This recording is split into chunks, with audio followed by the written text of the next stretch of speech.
Hi everybody, this is Ana Moreno from Kennesaw State University iTeach to share some best practices on building relationships. So let's get to it.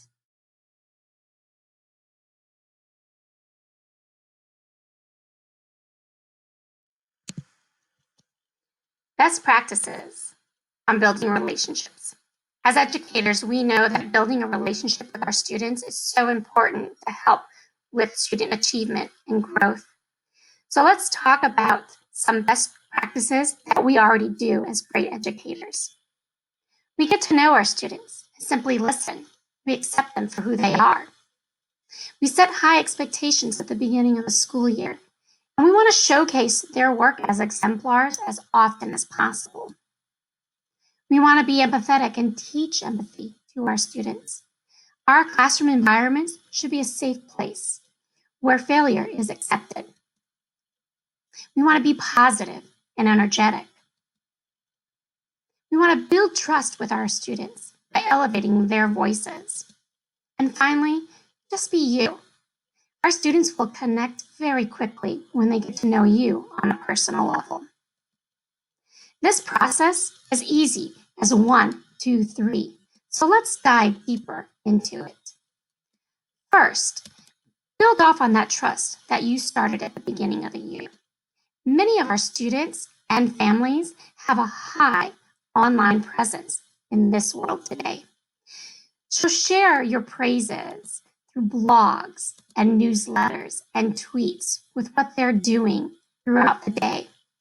A great platform, Breakout EDU, provides the opportunity for you to build teams of students and assign them online challenges that they have to collaborate and work together to solve.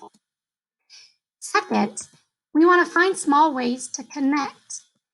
Be sure to interact with your students with their online presence. Lots of them love to Snapchat, Instagram, and TikTok. So follow them. Respond to their Instagrams, posts, pictures, and tweets. For your younger kids, Seesaw is a great tool to use at the elementary level. Third, involve your parents and guardians. Families play an important role in our education. Host Twitter chats for them to be a part of. Make sure you hold video check-ins and create a survey using Microsoft Forms or Google to check their pulse to get their feedback.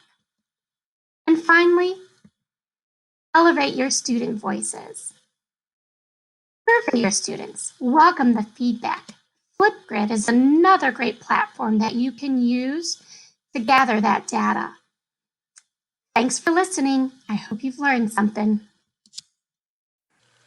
Thanks for watching, and we hope this helps. For more videos like this, check out our YouTube channel or visit our website at iteach.kennesaw.edu.